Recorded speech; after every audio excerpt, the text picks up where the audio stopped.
it. Thank you so much. So we'll begin with कल जहां हमने छोड़ा था. So we were discussing. Somebody's mic is on. Will you please turn that off? Weber Fechner law. कल हम ये पढ़ रहे थे. Okay. So now what we'll do is, I don't know, but there is a humming sound in the background. Somebody's mic is on, I can see that. Will you please turn that off?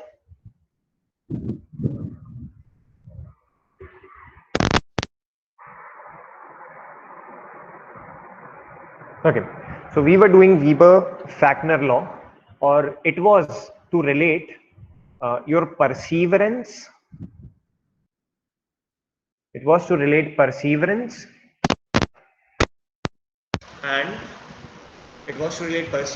and stimulus. Okay. केवल Weber's law we have already discussed yesterday. If you talk only in terms of Weber's law, कल हमने ये already पढ़ लिया था. And it was that if you consider, the change in intensity over some background intensity I naught, then it would be perceivable only and only if it is proportional to some constant k. ठीक है. और इसे हमने कहा था it is the J and D, or the just noticeable difference. It was the just noticeable difference. ठीक है. But then I told you that in order to analyze this law more physically, Fechner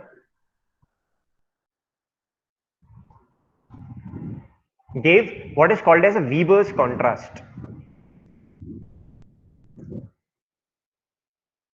Weber's contrast.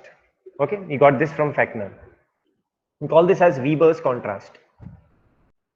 And in Weber's contrast, what you have is that the perseverance should be proportional. The perseverance should be proportional to the change in stimulus and the ratio of background stimulus. Okay? The perseverance should be proportional to the change in stimulus, the ratio of change in stimulus to the background stimulus. So you can relate it to any sensation, whether sensation of sound, whether sensation of light, whether sensation of touch. For example, in background, you are feeling continuously some air pressure on your skin. Now it depends whether a mosquito which is flying and coming and sitting on your skin, uske weight par depend karta hai whether you would be able to feel that mosquito sitting or not.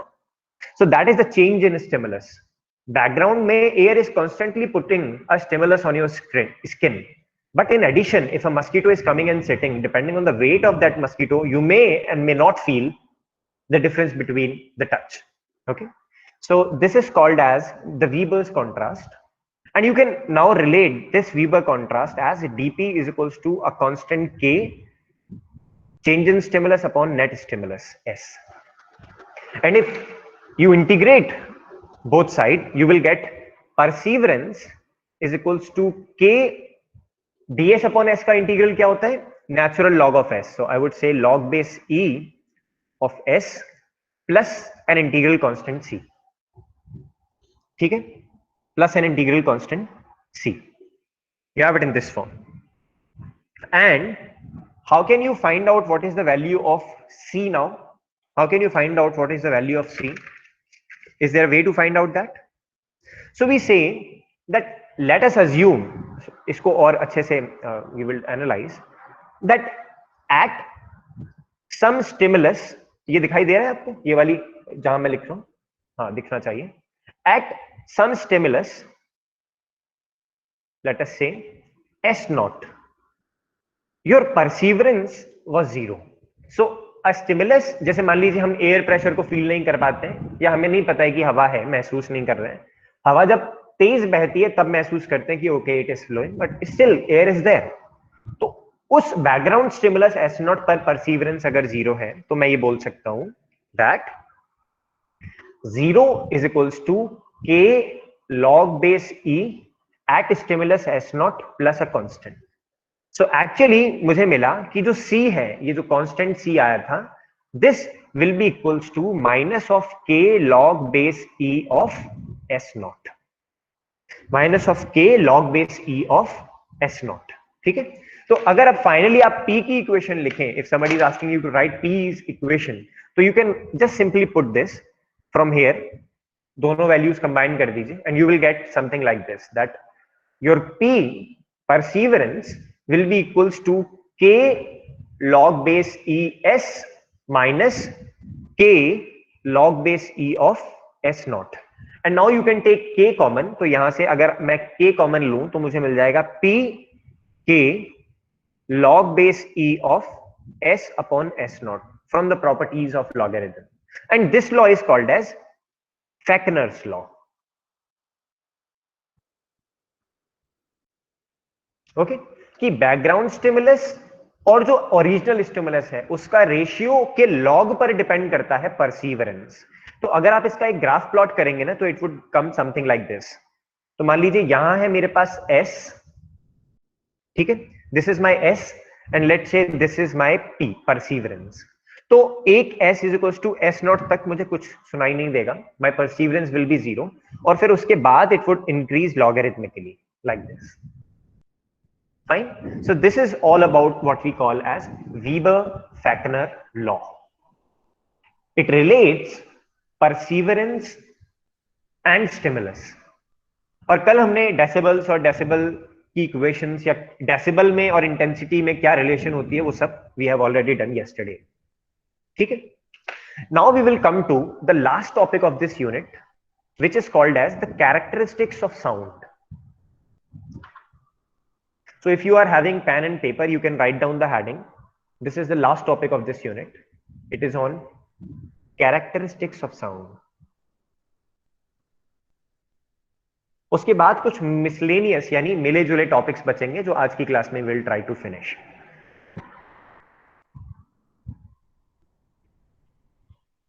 Characteristics of sound. क्या characteristic होती हैं sound की, या इसके आगे आप ये भी लगा सकते हैं musical sound. How you would differentiate something which is musical to something which is just sound. कैसे डिफरेंशिएट करेंगे. तो तीन अलग अलग प्रॉपर्टीज हैं या कैरेक्टरिस्टिक्स हैं. सबसे पहली जो कैरेक्टरिस्टिक है, सबसे पहली कैरेक्टरिस्टिक है, अगर आप देखें, the first characteristic is pitch. ठीक है. This pitch is related with frequency. Frequency मतलब जिस भी चीज के वाइब्रेशन की वजह से साउंड उत्पन्न हुआ है वो पर यूनिट टाइम में कितनी बार वाइब्रेट करता है. अगर ज्यादा बार वाइब्रेट करेगा तो पिच ज्यादा होगी, और कम बार वाइब्रेट करेगा तो पिच कम होगी. फ्रीक्वेंसी. ठीक है. So it depends on vibrations per unit time, which is frequency. पहली चीज पिच, कि पिच कैसी है आपकी साउंड की, यानी फ्रीक्वेंसी कैसी है. दूसरी चीज जिसे हम बोलते हैं इंटेंसिटी या लाउडनेस. हालांकि दोनों अलग अलग चीजें हैं लेकिन रिलेटेड हैं. इंटेंसिटी या loudness. We have these two things, intensity and loudness. और आपको पता है loudness is actually ratio of log of intensities. तो log I by I naught, that will give you what we say as loudness. Decibels में जब measure करें तो loudness, और watt per meter में measure करें तो intensity. ये दोनों related होते हैं. And this is anyways finally related to the amplitude of wave या एम्पलीट्यूड ऑफ वाइब्रेशन. ठीक है. कैसे? आप देखिए, इसको सुनकर देखिए, शायद मैं अभी कुछ करूं और आप सुन पाए. Are you able to listen to it? कुछ सुनाई दिया? मेरे ख्याल से सुनाई दिया होगा. Yes sir. अब यही चीज अगर मैं थोड़ा तेजी से स्ट्राइक करूंगा तो बहुत तेज सुनाई देगी. It was some let's say कुछ डेसिबल्स आगे थी, लाइक दिस, तो it is about intensity. Then the third is called as a quality, and quality depends on which device is making sound. ठीक है, कैसे, how would it be different? For example आप consider कीजिए, मैं लकड़ी पर इस पेन को बजाता हूं, ये लकड़ी की आवाज है, आपको सुनाई दी? This is yes sir. Yes sir. लकड़ी की, ये लकड़ी की वजह से थी. अब आप जो है स्टील को बजाने की वजह से सुनिए, ऑलमोस्ट मैं एक ही रिदम में स्ट्राइक कर रहा था, बट क्वालिटी दोनों की, फ्रीक्वेंसी एक थी, क्वालिटी डिफरेंट थी. बांसुरी की आवाज विच इज फ्लूट, गिटार की आवाज, सितार की आवाज, हारमोनियम की आवाज टोटली डिफरेंट होती है, विच इज क्वालिटी. तो ये तीन चीजें हैं जिसके बेसिस पर आप एक साउंड को दूसरे साउंड से जो कि म्यूजिकल है उसे डिफरेंशिएट कर सकते हैं. ठीक है, एक चीज हुई ये. फिर अब मैं आपको एक और चीज बताता हूं. आई हैव सिजलैंड की tone generator, so it is opening as of now. I would like to share that thing with you. और मैं आपसे एक चीज फिर पूछूंगा कि क्या आप बता पाएंगे कि ज्यादा फ्रीक्वेंसी और कम फ्रीक्वेंसी, ज्यादा एम्पलीट्यूड और कम एम्पलीट्यूड में कितना अंतर है, और क्वालिटी इसको आप फिर देखिएगा ही. So I have got this one.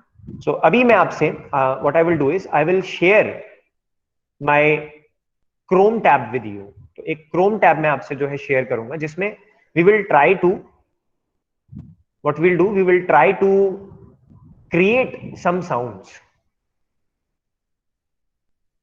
आप लोगों को एक क्रोम टैब दिखाई दे रही है? Yes sir. Okay, yes sir. तो अभी यहाँ पे आपको क्या लिखा दिख रहा है? 440 हर्ट्ज, करेक्ट है? Yes sir. Yes sir. So आप 440 हर्ट्ज देख रहे हैं, अभी कुछ भी प्ले नहीं किया है मैंने. नाउ यू सी, मैं इसको प्ले करूंगा तो कैसी आवाज आती है. Can you hear that? I hope you are. Yes sir. Okay, yes. अब देखिए इसकी फ्रीक्वेंसी को कम करता हूं मैं,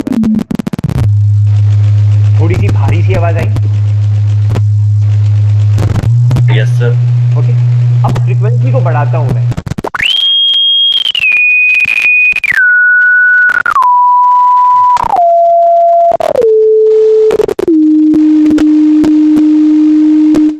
आपने सुना?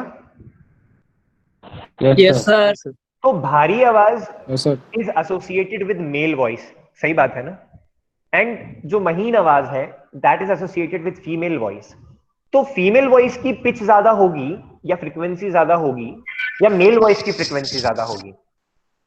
फीमेल की फीमेल वॉइस की फ्रीक्वेंसी ज्यादा। Yes, exactly. तो we would feel that this way it seems to be more of female. There is no gender bias by the way, but this is more of male. ठीक है, वहीं आप इसको भी notice कर सकते हैं कि अगर मैं यहां पर इस जगह एम्पलीट्यूड वेरी करूं, किसी का माइक ऑन है प्लीज म्यूट कर लो. थैंक्स. सो अब मैं एम्पलीट्यूड को वेरी करूं, that then also you would be able to see something और हियर समथिंग. ये मैंने एम्पलीट्यूड कम कर दिया, बढ़ा दिया, और बढ़ा दिया, और बढ़ा दिया, या फ्रीक्वेंसी बढ़ा दी. अब एम्पलीट्यूड बढ़ाकर देखता हूं.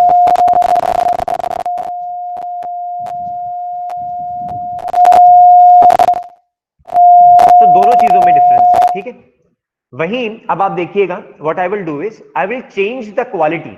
अभी ये साइन वेव थी, अब एक स्क्वायर वेव जो कि इस फ्रीक्वेंसी की होगी वो कैसे बजेगी ये देखते हैं. I will change the quality also. तो अब ये स्क्वायर वेव हो गई, पहले साइन वेव थी. लेट अस सी.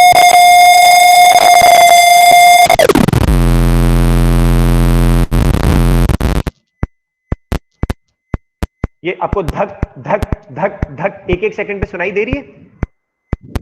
Yes sir. Yes sir. ये बीटिंग या बीट बॉक्सिंग जैसी, that is depending on the quality of sound. ठीक है, तो ये तीन अलग अलग कैरेक्टरिस्टिक्स होती हैं साउंड की, या हम कह सकते हैं साउंड वेव्स की.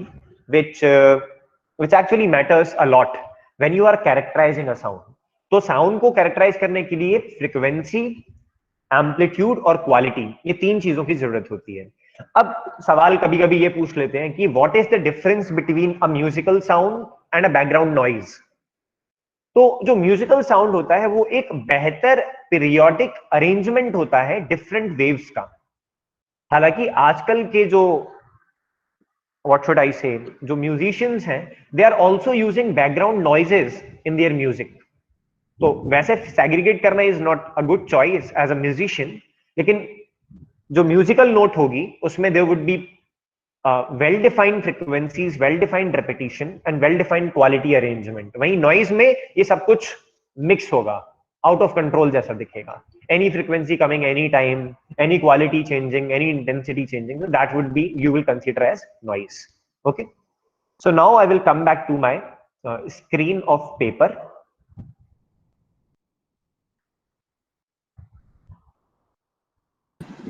Sir, yes sir different different substances की अलग अलग साउंड क्वालिटी का फर्क कैसे पड़ेगा? Okay, so let us assume that you are playing flute, और फ्लूट में आप सारे गामा बजाते हैं, and you are playing guitar, और गिटार में आप, वैसे गिटार में नहीं होता है, सितार बोल देते हैं, चलिए सितार में आप सारे गामा बजाते हैं. तो दोनों में उनकी, जब मान लीजिए एक म्यूजिशियन है या एक गिटारिस्ट है या सितारिस्ट है, वो बजा रहा है सितार को सारे गामा, और वही रिदम एक फ्लूट वाला जो है वो फ्लूट पर प्ले कर रहा है, तो दोनों की क्वालिटी डिफरेंट नहीं होगी. आप सुनकर बता सकते हैं कि ये बांसुरी बजाई जा रही है और ये गिटार बजाया जा रहा है या सितार बजाया जा रहा है. हालांकि बजा वो सेम ही टोन रहा है, and tone is defined because of the frequency. वो जो बोल रहा है ना सारे गा, it means there is some sort of frequencies associated. ठीक है, that's how you can change different sound. तो आप बस अपना एक हाथ लीजिए और उसे टेबल पर बजाकर देखिए with the rhythm of 1 second, this this this this. So when you are playing it with, like, you're clapping, it is different. When you will be putting your hand and beating the table right in front of you, it would make some different sound. When you will beat the metal almirah which is there in your room, it would make a different sound, but the frequency is same. You are using this, okay, or you are doing this, all different sounds, frequency is same. You are playing it with after 1 second interval, but the quality is different anyways. Fine. Now we will come to what is called as the phenomena of beating, the phenomena what is called as the standing wave, and we will also discuss the addition of two different waves which are traveling in same direction or in opposite direction. ठीक है, तो ये तीन चीजें, actually this completes the theoretical part of your syllabus. Now we'll move on to what I told you, the miscellaneous part, and for that, although we have done that, but we have not analyzed it in the way we are going to analyze it today. So I will share another screen with you now, and I hope you would be able to appreciate that. So we have done superposition of wave, right? हमने superposition of wave पढ़ लिया है ना? We have already done superposition.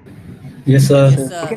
So now, based on superposition, how two waves can be added and what different phenomena would occur if we are adding two waves which are in phase, which are opposite in phase, which are of same frequency, moving in different direction. How can this happen? Let us see that. I hope you must be able to see something on the screen now. Are you able to see that? Yes, sir. Yes, So sir. Yes, sir. here what you see is two waves which are traveling in opposite direction. So there you see two waves traveling in opposite direction. अगर मैं इसे थोड़ा छोटा भी कर दूं तो भी I think you must be able to see this one, right? ये तो दिख रहा होगा ना? Yes, sir. So one wave is traveling in this direction, the other wave is traveling in this direction, and you can see that because of the addition, the amplitude of this variation may vary.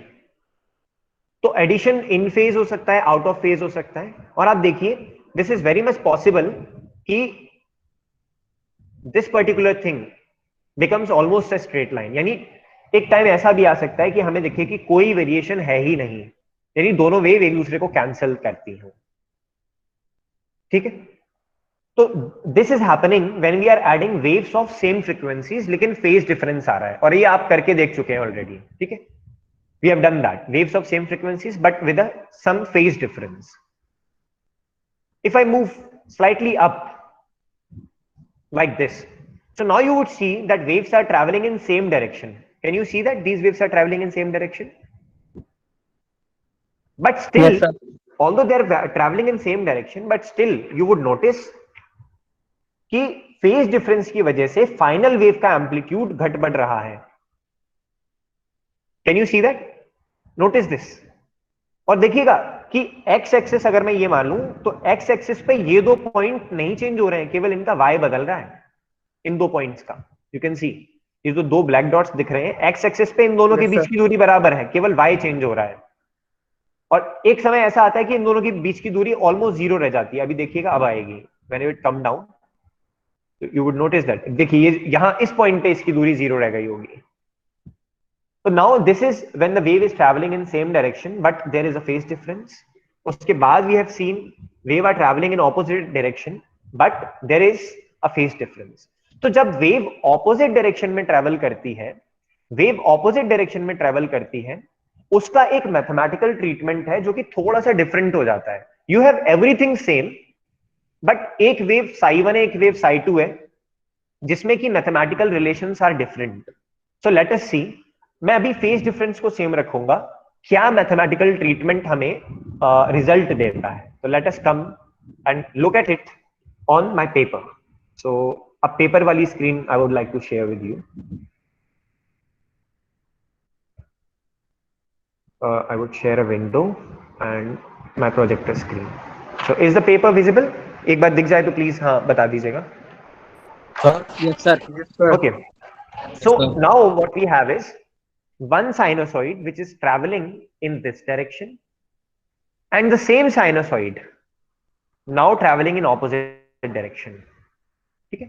तो इसकी अगर equation is given like this, let us से psi 1 is equals to, let me से कुछ भी ले लीजिए, a cos kx minus omega t.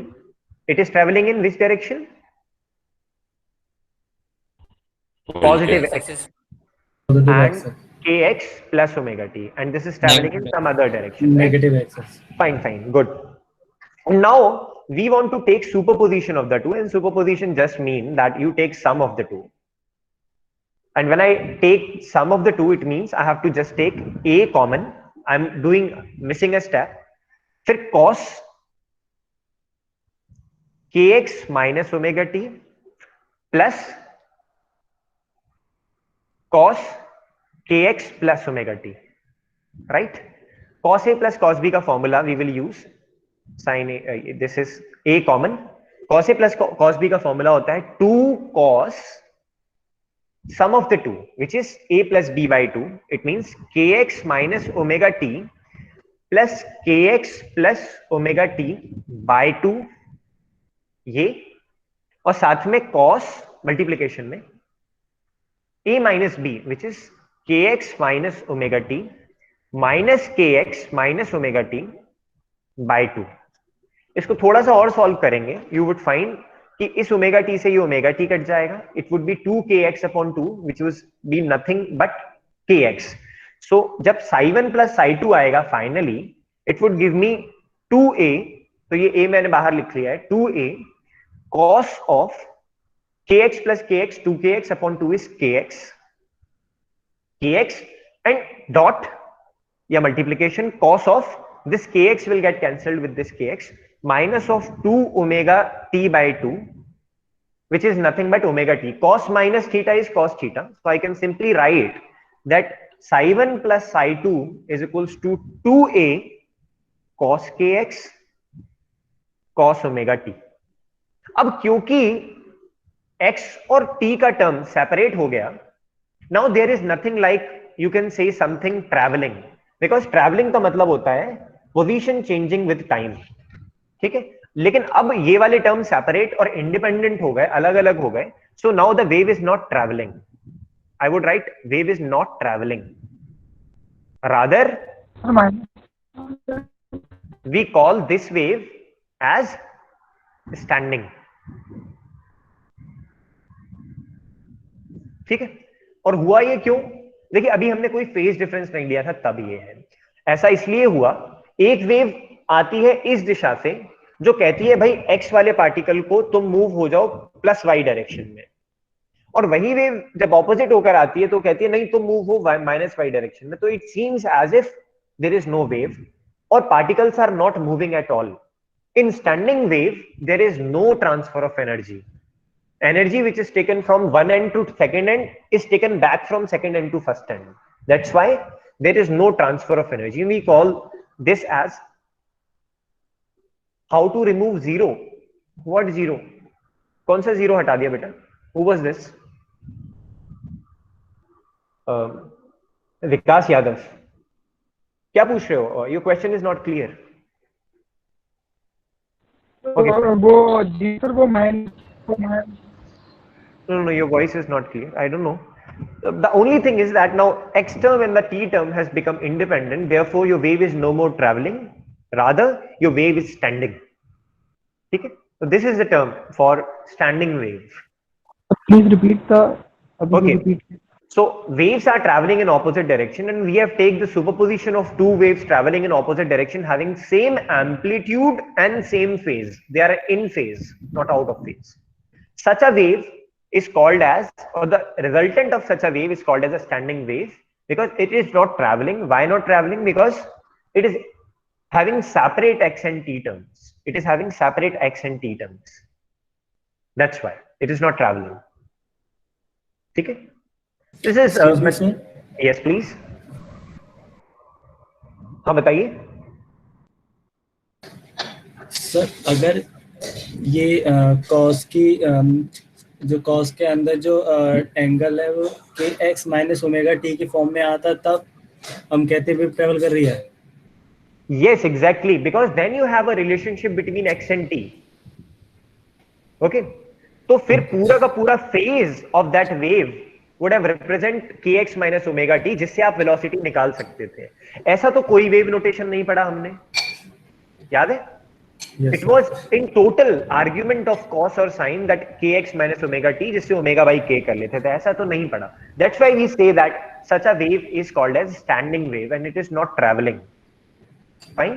Thank you. Okay. So sir जो रिजल्टेंट वेव होगी उसकी फ्रीक्वेंसी भी नहीं होगी, फिर जीरो होगी frequency. okay, that is a very good question. So if you would see at constant x, तो उसकी फ्रीक्वेंसी ओमेगा दिखेगी, देख लो. देन अगर आप किसी कांस्टेंट x पर देखें तो उसकी फ्रीक्वेंसी क्या दिखेगी? cos omega t. तो फ्रीक्वेंसी वगैरह नहीं बदलती हैं, but the thing is that wave is not travelling. That's it. ठीक है, तो मैथमेटिकली देखिए एट कांस्टेंट x अगर मैं देखूं, so it becomes some constant x two A cos omega t. So still it is having a form of frequency. It is still a wave, but that wave is now not traveling in x or y direction. Okay? There is only displacement, but this wave is not traveling in x direction. That's it. ये हुआ जब आपको कहा जाता है that you have to add waves of same frequency. ये भी देखिए ओमेगा था और ये भी ओमेगा था. Now the situation will come when you will have to add waves of different frequencies. And ये आपने एक परसों ही करके देखा था. When we add waves of different frequencies तब क्या होता है, आपने ये ऑलरेडी देखा था. So let us assume there is one wave psi one. It is visible right? Psi one which is equals to, let me call it as A cos, you can take cos or sin, whatever you would like to. So let me take not cos but let us take sin, because last time हमने वैसे ही किया था. a sin k 1x minus omega 1t. एक wave ये ले लीजिए, दूसरी wave ये ले लीजिए. Psi 2 is equals to a sin k 2x minus omega 2t. now you add the two. so when I'm saying you add the two, what I'm asking you is psi 1 plus psi 2 करो, A common लो और फिर sine A plus sine B का formula लगाओ. And what is the formula for sine A plus sine B? It is 2 sine this plus this, तो ये हो जाता है, आपने देखा है what it becomes k1x minus omega 1t plus k1x minus omega 2t by 2 sin a plus b by 2। Sir k2x होगा। क्या हुआ? Sir k2x। अच्छा ये, हाँ k2 होगा बिल्कुल। And what would be the next term? Next term will be when you add sin a plus sin b you get sin a plus b by 2 then cos cos c yes, तो this I am considering as 1, ये तो k1x minus omega 1t minus of k2x plus omega 2t I am taking it in this form by 2। और फिर हमने कुछ arrange किया था तो हमें मिला था that we have for different frequencies a wave which is like this 2a, अगर एम्पलीट्यूड सेम है तो then you have a term which is of sine kx minus omega t, जहां पर k जो है this k is equals to k1 plus k2 by 2। तो देखिए k1 plus k2 by 2 into x, तो मैंने kx लिख दिया है common, minus omega 1 plus omega 2 by 2, तो omega will be your omega 1 plus omega 2 by 2, तो ये मैंने यहां से लिख दिया है। और साथ ही एक मॉड्यूलेटिंग टर्म होगा cos, जो कि होगा डेल्टा के x minus delta omega T, जहां ये डेल्टा के क्या होगा, दिस डेल्टा के will be k2 minus k1। नहीं k1 minus k2, k1 minus k2 it would B this. And what about delta omega, अगर मैं माइनस कॉमन ले रहा हूं तो it would B omega minus omega 1 minus omega 2 like this. ठीक है, तो सर समझ में नहीं आया सर ये। अच्छा डॉक्टर साहब मैं समझाने की कोशिश करता हूं आपको, थोड़ी सी मैथ्स ही तो थी, मैथ से डरता है क्या? चलिए कोई बात नहीं, यहां से k कॉमन लीजिए, k1 माइनस के टू एक्स हो जाएगा, ये k1 माइनस के टू अपॉन 2 इंटू एक्स इस टर्म में, यहां से ये वाला और ये वाला कॉमन लो, क्या होगा, अपॉन में 2 चल रहा है, what would be that term k1 minus के टू, और उस k1 माइनस के टू इसमें डिवाइडेड बाई 2 कर लेना चाहिए था, शायद इसीलिए समझ नहीं आया होगा। अगर मैं k1 माइनस के टू बाई 2 करता हूं तो ये डेल्टा के बोल रहा हूं, और minus of omega 1 minus omega 2 अगर मैं कॉमन लूं बाई 2 तो उसे मैं डेल्टा ओमेगा बोल रहा हूं। थोड़ी सी मैथ ही तो है, ये देखो। Okay sir, Okay. आ गया सर, आ गया आ ये गया। बाई 2 है। अरे डॉक्टर साहब आप तो बड़ी जल्दी समझ जाते हैं, चलिए कोई नहीं। अच्छा ऐसे ही बीच में पूछना भी ठीक होता है, वरना कंफ्यूजन रह जाता है। गुड, तो अब हमारे पास एक फाइनल वेव आई जिसका नाम मैं साई रख रहा हूं, जो ऐसी है, जिसका amplitude is 2a and it is varying like this but it is also having another term। अच्छा बताइए, अगर मान लीजिए k1 10 हर्ट्ज था, मान लेते ओमेगा 1 10 हर्ट्ज था, ओमेगा 2 5 हर्ट्ज था, या 7 हर्ट्ज मानते हैं, ओमेगा 1 10 ओमेगा 2 7, तो ओमेगा 1 प्लस ओमेगा 2 बाई 2 कितना हो जाएगा, 17 बाई 2, तो वो तो यहां आ जाएगा 17 बाई 2। ओके, लेकिन ओमेगा 1 माइनस ओमेगा 2 बाई 2 कितना होगा, which is 10 minus 7 3 by 2 which is 1.5। तो आप देखेंगे कि सुपरपोजिशन के बाद एक वेव तो होगी जो एवरेज ऑफ द फ्रीक्वेंसी से चल रही होगी, और उसी को सुपर इंपोज कर दिया गया होगा उस वेव पर जिसकी फ्रीक्वेंसी दोनों के डिफरेंस बाय 2 के बराबर होगी, यानी दोनों के डिफरेंस पर भी डिपेंड करती होगी। तो you will instead of hearing two different frequencies you will hear a combination of frequencies, जिसमें एक होगी दोनों का एवरेज और दूसरी होगी एक स्लोली वेरिंग फ्रीक्वेंसी। क्यों? क्योंकि डेल्टा के k1 और k2 दोनों से छोटा होगा, ये बात मानते हो?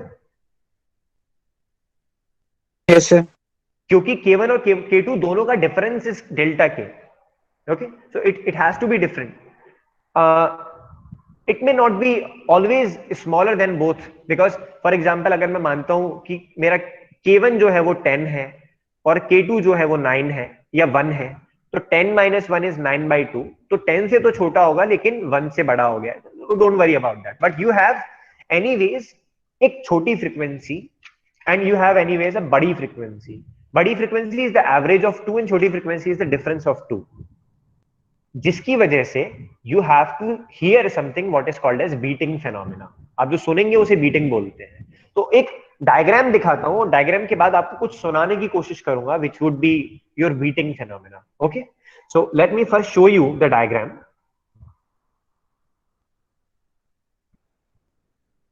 आपने एक है ना डेरिवेशन कराया था उसका, सुपरपोजिशन का, उसमें उसमें वो यही है शायद। Yes exactly, it was same, बस आज हम इसे थोड़े अलग तरीके से पढ़ रहे हैं कि क्यों जब दो अलग अलग फ्रीक्वेंसी होंगी तो हमें सुनने में बीटिंग सुनाई देगी। बीटिंग मतलब जैसे बीट बॉक्सिंग करते हैं ना आप लोगों में से कुछ, लाइक दैट। सो यस, एक आपको एक जब क्रोम टैब दिखाई दे तो मुझे बताना please, can you see this diagram? Yes sir. तो इसमें ना there are two different frequencies, हालांकि देखने में हम बहुत अज्यूम नहीं कर पा रहे, but one frequency is 1.5 times the other frequency. तो you can see now there is wave patterns, पूरी की पूरी ऐसा लग रहा है कि groups of waves are traveling. तो एक पॉइंट ऐसा आएगा जहां पर हमें कुछ सुनाई नहीं देगा, फिर एक पॉइंट ऐसा आएगा कि मॉड्यूलेटेड सिग्नल सुनाई देंगे। सही बात है, यू वुड हियर दैट। तो अभी आप लोग मेरे ख्याल से किसी ना किसी डिवाइसेस पर होंगे। I would request you to do as I am saying. आप क्या कीजिए, आप एक वेबसाइट पे जाइए जिसका की नाम है online tone generator off Switzerland की। तो आप गूगल मीट को चलते रहने दीजिए, नो डाउट आप उसको चलते रहने दीजिए। आप आपके मोबाइल स्क्रीन में जो भी ब्राउजर है, यूसी तो हटा दीजिए, चाइनीज है, क्रोम ब्राउजर है या कोई भी इंटरनेट ब्राउजर है, उस पर जाइए और डालिए ये स्विट्जरलैंड की SYZ सिजी नैल्स्की NALSKI.com। Should I repeat the spelling? SZY Sizzy NALSKI.com, sizinalski.com। Tone generator करके आएगा, सबसे पहला टैब खुलेगा, आप उसे खोल लीजिए। ठीक है, I am also doing it on my mobile phone such that I can go along with you. Okay, तो इट इज sizinalski.com, such a I think it should be a Japanese name. So you just go to a Chrome tab or whatever and write down SZYNALSKI. खुल गए sir. So it is an online tone generator। खोल लिया आपने? Okay, इसमें आपको ना, अगर आप देखें एक जगह एक साइनोसॉइड वेव बनी दिख रही होगी। Can you see that? Can you repeat the spelling? It is SZYNALSKI.com, tone दिख रही है सर जनरेटर। वेव। तो आपको वेव दिख रही है, उस पर क्लिक करो, क्लिक कर दिया, उसमें आप जाइए, यहां आपको एक वेव जैसी दिख रही होगी, उसमें आप जाके उस पर क्लिक कर दीजिए, स्क्वायर पे। आपने स्क्वायर पे क्लिक कर दिया? Okay, yes sir. Yes sir. Now you click on frequency और फ्रीक्वेंसी को 1 कर दो, 1 hertz. Have you done that? जहां बीच में Yes, 450 या कुछ लिखा था उसको 1 कर दीजिए। आफ्टर डूइंग दैट ऊपर एक प्ले का बटन आएगा, उसे प्ले पे क्लिक करो, आपको कुछ सुनाई देगा धीरे धीरे, धक धक धक, सुनाई दिया? Yes sir. Okay, yes sir, beating. Now you do द सेम थिंग, एक और टैब खोलो, वहां पर भी स्विट्जरलैंड की खोल लो, डू द सेम थिंग। एक और टैब जिसमें, उसको चलने दीजिए, लेट इट कीप रनिंग। दूसरी टैब खोल ली आपने? Yes sir. और you go to the second tab और दूसरी टैब में साइनोसॉइड की जगह आप सिलेक्ट करें ट्रायंगल। कर लिया? Yes sir. ट्रायंगल सिलेक्ट करने के बाद आप फ्रीक्वेंसी को कर दें 700 समथिंग, आगे पीछे भी कर सकते हैं लेकिन 700 कर लो पहले। Yes, sir. Have you done that? Yes, sir. Now you increase its volume to 100%. Yes, sir. Now you play. You will hear something ta da da da. Yes, sir. Yes, sir. Continuous.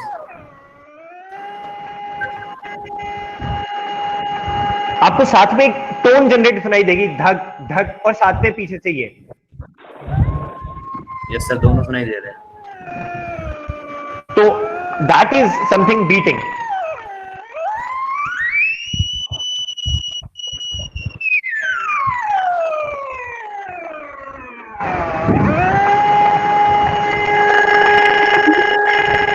मैंने microphone के पास रखा है, इसको सुनाई दे रहा है आपको कुछ कुछ? Yes sir, yes sir. It is like dung dung dung dung, और बैकग्राउंड में एक और म्यूजिक चल रहा है, beat.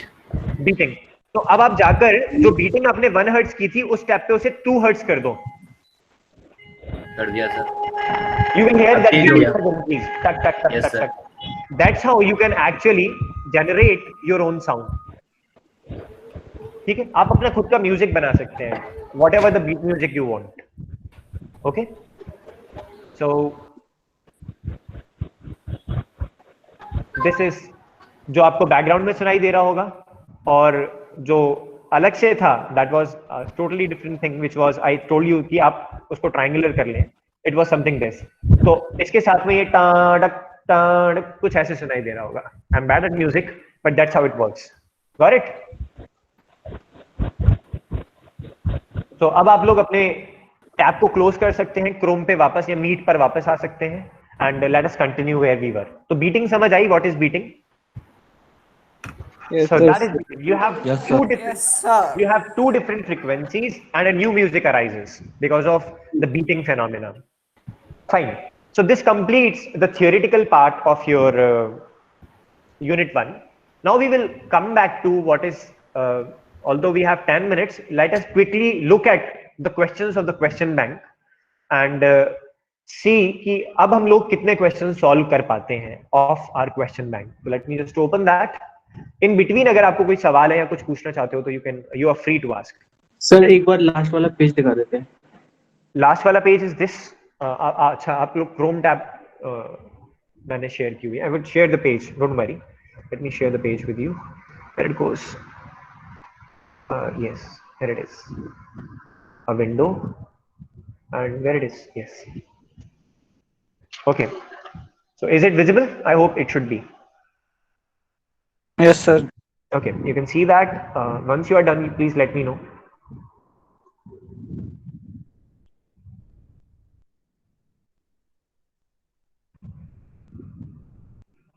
Thank you sir. Okay, so now I will share the screen in which I have the question bank. I will share the updated question bank once it is ready, but right now let us first try to solve this one. And this is only for external examination. CTs में बहुत अलग different question भी आ सकते हैं, ठीक है? Where it is? Yes, it is here. Can you see this question bank? Yeah. Yes, sir. Okay, so somebody was asking me, sir, आपने ये fifth question नहीं करके बताया. So now can you do fifth question? You just have to take dy by dt. You just have to take dy by dx. You take the ratio of the two and take negative sign. Can you do that? तो v square लेना है ना sir? So it would be dx minus ct का whole square. It is not just b square. So इस पूरे का derivative with respect to t क्या होगा? तो इसको आप नोट कर लीजिए. अगर आपसे कहा गया है कि ये आपकी वेव इक्वेशन है और निकाल के बताइए कि वेलोसिटी क्या होगी, तो इस वेव इक्वेशन को नोट कर लीजिए and I will tell you what will be the velocity. So I would request you to please note down this wave equation. It is y x comma t is equals to a e raised to the power minus a bx minus ct का whole square. आपने note कर लिया? Yes yes. Okay, so Yes, sir. जी sir. okay, good. So हालांकि बहुत ज्यादा video switching हो जाती है, बट एनीवेज ऑनलाइन में इतना तो करना पड़ेगा. I will now switch to my pen paper. I hope ज्यादा डिले तो नहीं रहता होगा ना in between this? No, sir. 2-3 से ज्यादा. So you have this wave equation, and remember that we have already discussed that if you take dy by dt at constant x and you take dy by dx at constant t, take a negative sign, then this will give you the wave velocity, velocity of the wave. ठीक है, ये हमने already discuss किया हुआ है. और y हमें given है, ये this is your y. So now what I would say is, first take keeping x constant dy by dt. So keeping x constant, what would be dy by dt at constant x? It would be a e raised to the power minus a bx minus ct का whole square. Then I will take derivative of this term. ठीक है, so it would be minus of 2a bx minus ct, और क्योंकि minus already है साथ में तो minus सी और आ जाएगा, तो it would be plus into c. क्या इसमें किसी को कोई तकलीफ? ये कैसे हुआ? No sir. तो it would be dy by dt at constant x. Similarly, you can calculate dy by dx at constant t. So dy by dx at constant t, and that will be a e raised to the power minus a bx minus ct का whole square. Then this would be twice of a bx minus ct, because आप साथ में देखिए यहां पे हमारे पास एक minus sign है, तो I will keep that minus sign, और साथ में फिर बी एक्स का करेंगे तो एक डी आ जाएगा. क्या इसमें कोई प्रॉब्लम किसी को नहीं होनी चाहिए? Now if you will take the ratio of this one with this one in the negative sign, you will be left with what? If this is let's say equation 1, this is let's say equation 2, and you have to divide the two, तो ये cancel हो जाएगा, 2a cancel हो जाएगा, bx minus ct cancel हो जाएगा, you will be left with minus c upon b. देखिए, you will be left with minus c upon b, correct? Yes, minus c upon b, then minus c upon b के साथ एक और negative sign भी लेना है, तो you would be having that velocity will be equals to nothing but c upon b. Okay? ये चीज आई, क्लियर हुई? Yes, sir. Okay, so let me come back and now rather show you some different questions. Let me just come back to my question bank. You can also try solving the back exercise questions. Now it is this. Look at the question number 7. It is on a sound wave in air has a frequency and a speed. So it is given. See, it is the speed of the wave, not of the particle's motion. So a sound wave has this frequency and this speed. आपसे पूछा गया है कि बताइए दो compressions के बीच का distance क्या होगा. इट मींस आपसे पूछा गया है कि वेवलेंथ बताइए. So when you know frequency, you know speed, can you find out the wavelength? I think that's very easy. I don't need to solve it. Okay, so that's rather very easy question. Let us come on to this one. Okay, this is somehow not a very tough question, but a good question. So 2 points on a string are observed as a traveling harmonic wave passes them. 2 point देखे हैं. Wave is traveling in, let's say, x direction. At x is equals to 0 meter and at x is equals to 1 meter. ये 2 points देखे हैं. तो पहले point का displacement बताया गया है, इट इज y1, और दूसरे पॉइंट का ट्रांसवर्स डिस्प्लेसमेंट बताया है, इट इज y2. ठीक है, तो this equation is at x equals to 1, sorry at x equals to x1, and this equation which is your x2 is at x is equals to x2 which is 1 meter. अब इन दो equations को देखकर आपसे पूछा गया है कि बताइए, इन दो इक्वेशंस को देखने के बाद बताइए कि फ्रीक्वेंसी क्या होगी, वेवलेंथ क्या होगी, स्पीड क्या होगी, डायरेक्शन क्या होगी. ठीक है, तो it is also a doable question which hardly requires any more efforts. The only effort required is your understanding of the science and your understanding of the wave representation. तो let me come on to my pen and paper screen. उससे पहले आप जो है ये दोनों note कर लीजिए. ठीक है, so I will also note it down on my pen and paper. You also please note it down on your pen and paper. So you have y1 is equals to 0.2 sine bracket में 3 pi t. You have y2 is equals to 0.2 sine bracket में 3 pi t plus pi by 8. You have this. ठीक है, you have it in this form. और पहली वाली equation जो है at x is equals to 0 है, और दूसरी वाली equation at x is equals to 1 meters में है. ठीक है, अब मैं अपना पेन और पेपर वाली स्क्रीन दिखाता हूं आपको. उम्मीद करता हूं आपने भी लिख लिया होगा. बहुत स्विचिंग हो जाती है. खैर कोई नहीं, you'll have to do that, you'll have to live with it. हाँ, तो आपने भी यही लिखा होगा मेरे ख्याल से, आपने बस थोड़ा सा अलग से लिखा होगा. सो हमने जो वेव इक्वेशंस पढ़ रखी हैं actually, y as a function of x and t is equals to a sin omega T plus के एक्स टाइप की भी होती है, माइनस के एक्स टाइप की भी होती है. हमने इस टाइप की इक्वेशंस पढ़ी हुई हैं, सही बात है.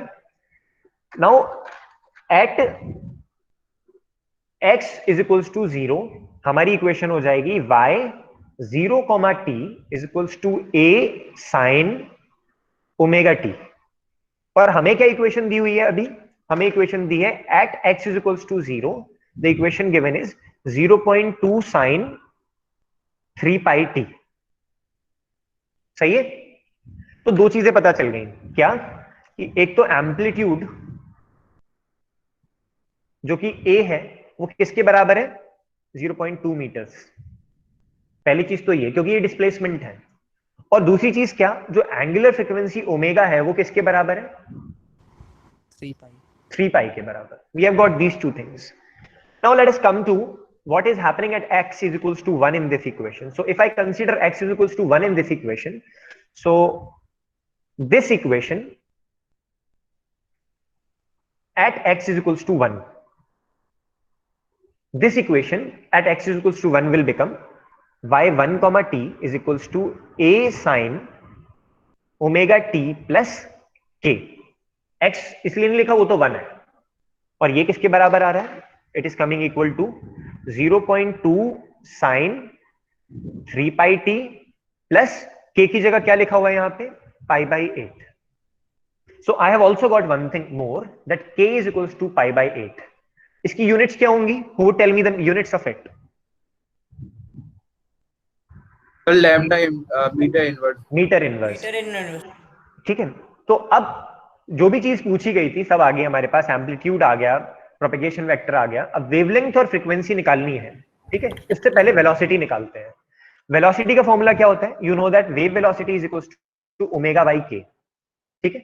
I know you must be having class, but give me only 2 minutes more. Okay, after that you can leave. In case आपको बहुत जल्दी है तो रिकॉर्डिंग्स होंगी, आप जाकर दूसरी क्लास ज्वाइन कर सकते हैं. We have v is equals to omega by k. ये समझा आपने? Can you see that? Omega की जगह लिखिए 3 पाई और k की जगह लिखिए पाई बाई 8.